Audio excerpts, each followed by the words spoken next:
अस्सलाम वालेकुम students, YouTube channel accounting with sir Umair के साथ मैं एक बार फिर हाजिर हूँ। स्टूडेंट्स, आज मैं आपको अकाउंटिंग फॉर प्लांट एसेट्स जो कि एडीसी पार्ट 1 का टॉपिक है, इसका एक और सोल्यूशन करके दिखाऊंगा। लेकिन वीडियो देखने से पहले अगर आपने मेरे यूट्यूब चैनल को सब्सक्राइब ना किया हो तो सब्सक्राइब कर लें ताकि हर नई आने वाली वीडियो का आपको नोटिफिकेशन मिल सके।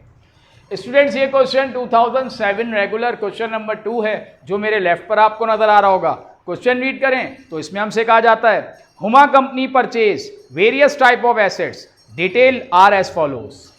Building purchase of January 1st 2004 at a cost ₹2 million, estimated life 40 years, method straight line. Machinery July 1st 2005, cost 3 lakh, rate 5%, method diminishing balance method. Then equipment April 1st 2006 को purchase किया, cost 4,40,000, estimated life 10 years और method है sum of the years digit method.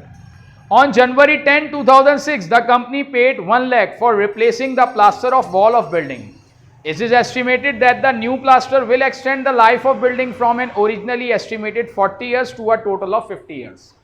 10 जनवरी 2006 को company ने 1 लाख रुपए खर्च किए building की प्लास्टर करवाने पर, और उसकी वजह से जो मशीन की लाइफ जो कि ओरिजिनली 40 ईयर्स थी वो बढ़कर 50 ईयर्स हो गई। रिक्वायरमेंट में कहा जाता है, compute the depreciation for the year 2004, 2005 and 2006, show your computation.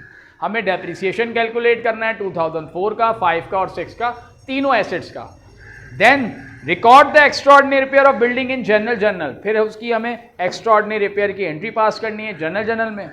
Then record the depreciation for the year ended December 31st 2006, फिर हमें डेप्रिसिएशन रिकॉर्ड करना है 2006 का तमाम एसेट्स का। Then prepare a partial balance sheet as on December 31st 2006, फिर हमें balance sheet बनानी है December 31st 2006 पर। तो फर्स्ट रिक्वायरमेंट में स्टूडेंट्स हमें डेप्रिसिएशन कैलकुलेट करना है स्ट्रेट लाइन मेथड से। पहले हम बिल्डिंग का डेप्रिसिएशन निकालेंगे। स्ट्रेट लाइन का formula students, cost minus salvage value divide by useful life. Cost हमें गिवन है 20 लाख, सैल्वेज वैल्यू गिवन नहीं, और लाइफ जो है वो हमें गिवन है 40 ईयर्स। तो पहले हम 2 सालों का डेप्रिसिएशन निकालेंगे, 2004 का और 2005 का।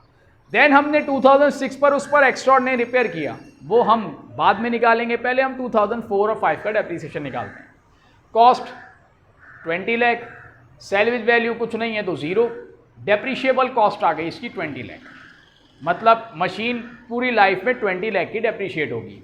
यूजफुल लाइफ 40 ईयर्स जो कि ओरिजिनल लाइफ भी थी उसकी, तो हमने डेप्रिशिएबल कॉस्ट जो कि 20 लाख है इसको 40 से डिवाइड किया और यूं ईयरली डेप्रिसिएशन आ गया हमारा 50,000।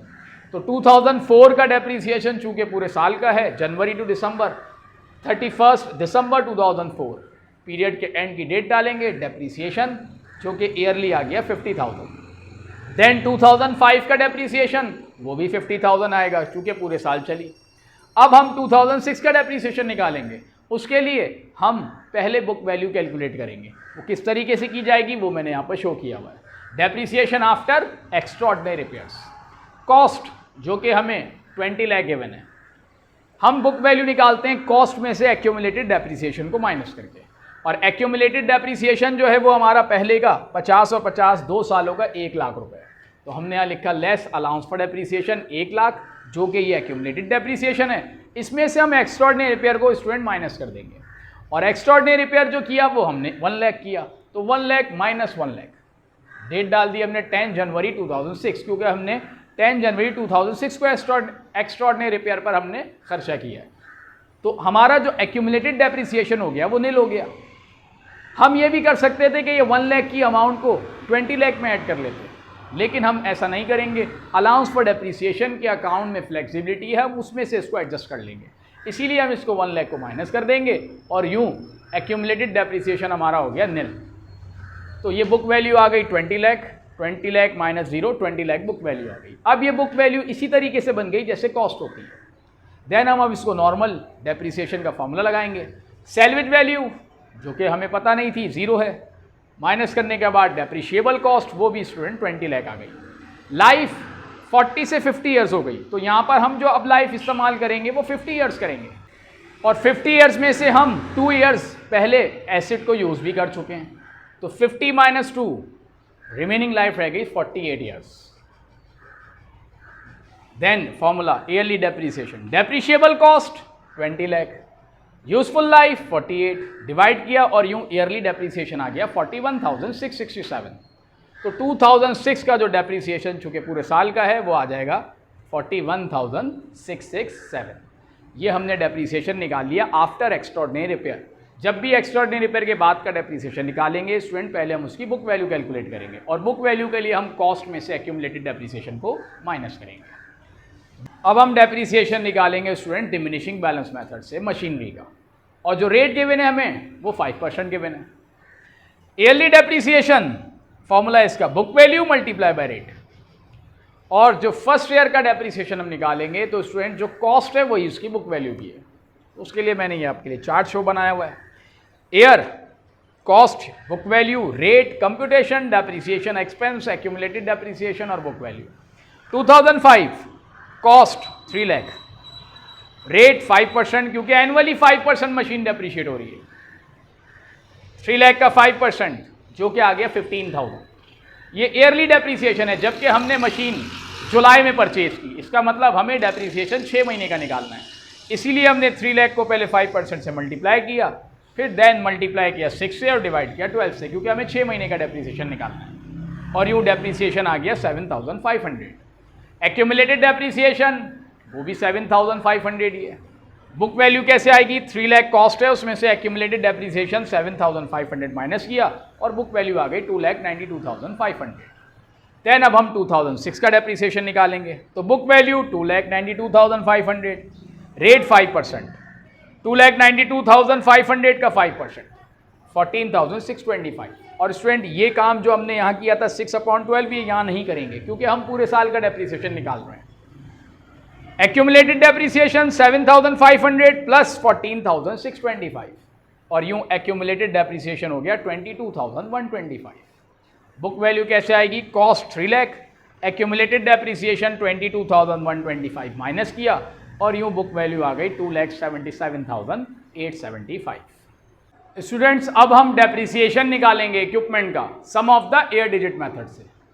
फॉर्मूला इसका yearly depreciation equal to depreciable cost multiply by remaining life divide by sum of the years, और सम ऑफ द ईयर्स का formula n plus 1 divide by 2, n equal to estimated life. Working करेंगे इसकी। अब हम cost 4,40,000, salvage value जो कि given नहीं है तो 0 रखा, डेप्रीशिएबल कॉस्ट आ गई 4,40,000, यूजफुल लाइफ 10 ईयर्स गिवन है हमें। Sum of the years n plus 1 divide by 2, n 10, then n 10 plus 1, 10 plus 1 11, 11 10 110 divide by 2, 110 divide by 2, sum of the years आ गए इसके 55। अब हम डेप्रीसिएशन निकालेंगे 9 मंथ्स का, क्योंकि हमने अप्रैल में मशीन इक्विपमेंट खरीदा है, क्योंकि हमने इक्विपमेंट 1 अप्रैल को खरीदा। 9 मंथ्स का depreciation 4,40,000 depreciable cost multiply life 10 divide by sum of the year 55, then multiply 9 क्योंकि 9 मंथ्स का डेप्रीसिएशन निकालना है और डिवाइड बाय 12, तो डेप्रीसिएशन आ गया इसका 60,000 2006 का। नेक्स्ट रिक्वायरमेंट पढ़ें तो उसमें हमसे कहा जा रहा है एक्स्ट्राऑर्डिनरी रिपेयर जो हमने बिल्डिंग पर किया था उसकी एंट्री पास करें। Huma company general as on जनवरी 10, 2006, एंट्री हम इसकी पास करेंगे अलाउंस फॉर डेप्रीसिएशन डेबिट और कैश क्रेडिट। जब भी हम एक्स्ट्राऑर्डिनरी रिपेयर करेंगे स्टूडेंट्स हम अलाउंस फॉर डेप्रीसिएशन को कम करेंगे, इसीलिए हमने वर्किंग में भी अलाउंस फॉर डेप्रीसिएशन में से इसको माइनस किया था। जब बुक वैल्यू निकाल रहे थे तो अलाउंस फॉर डेप्रीसिएशन में से हमने एक्स्ट्राऑर्डिनरी रिपेयर माइनस किया था। इसी तरह यहाँ हम अलाउंस फॉर डेप्रीसिएशन को कम करके डेबिट ले गए 1 लाख और कैश हमने पे कर दिया 1 लाख से। नरेशन पास की to record the extraordinary repair on building. Then third requirement जिसमें हमसे 2006 ही डेप्रीसिएशन की एंट्रीज मांगी जा रही है तमाम एसेट्स की। Huma company general as on दिसंबर 31, 2006, depreciation expense allowance for depreciation building का 2006 का था 41,667, डेप्रीसिएशन मशीनरी का था 14,625 2006 का और इक्विपमेंट का था 60,000। ये तीनों टोटल कर ले तो डेप्रीसिएशन एक्सपेंस हो गया 1,16,000 292। इससे हमने नरेशन पास की to record depreciation for the period. Then fourth requirement जिसमें हमसे बैलेंस शीट मांगी जा रही है, पार्शियल बैलेंस शीट दिसंबर 31, 2006 पर। इक्विपमेंट 4,40,000, 2006 तक का जितना भी डेप्रिसिएशन है वो हम 4,40,000 में से माइनस कर देंगे। तो इक्विपमेंट 2006 में ही डेप्रिसिएट हुई थी 60,000, वो अलाउंस फॉर डेप्रिसिएशन हमने माइनस किया और यूँ इसकी बुक वैल्यू आ गई 3,80,000। मशीनरी 3 लाख कॉस्ट है और मशीनरी हमने 2 सालों में इस्तेमाल की 22,125। एक्यूमुलेटेड डेप्रिसिएशन है इसका 22,125, वो माइनस करने के बाद इसकी बुक वैल्यू आ गई 2,77,875। देन बिल्डिंग जिसकी के कॉस्ट 20 लाख है और एक्यूमुलेटेड डेप्रिसिएशन है 2006 तक का 41,667। 2004 और 5 में जो 1 लाख डेप्रिशिएट हुई थी वो हमने एक्स्ट्राऑर्डिनरी रिपेयर जब माइनस किया था तो एक्यूमुलेटेड डेप्रिसिएशन नील हो गया था, जीरो हो गया था। तो हम 2006 का सिर्फ डेप्रिसिएशन लेंगे 41,667, वो माइनस किया और यूँ इसकी बुक वैल्यू आ गई 19,58,333। स्टूडेंट ये पार्शियल बैलेंस शीट है इसलिए इसकी सिर्फ एसेट साइड होगी, वो भी सिर्फ फिक्स एसेट साइड बनेगी, इक्विटी साइड पे कुछ रिकॉर्ड नहीं होगा। स्टूडेंट मुझे उम्मीद है आज का ये कॉन्सेप्ट जिसमें मैंने आपको एक्स्ट्राऑर्डिनरी रिपेयर की वर्किंग करके दिखाई, किस तरीके से हम एक्स्ट्राऑर्डिनरी रिपेयर के बाद का डेप्रिसिएशन कैलकुलेट करते हैं वो सिखाया। उम्मीद है आपको ये कॉन्सेप्ट क्लियर हुआ होगा।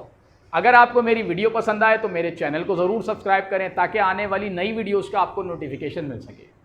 नेक्स्ट वीडियो तक के लिए स्टूडेंट्स मैं अब आपसे इजाज़त चाहता हूँ। अल्लाह हाफिज़।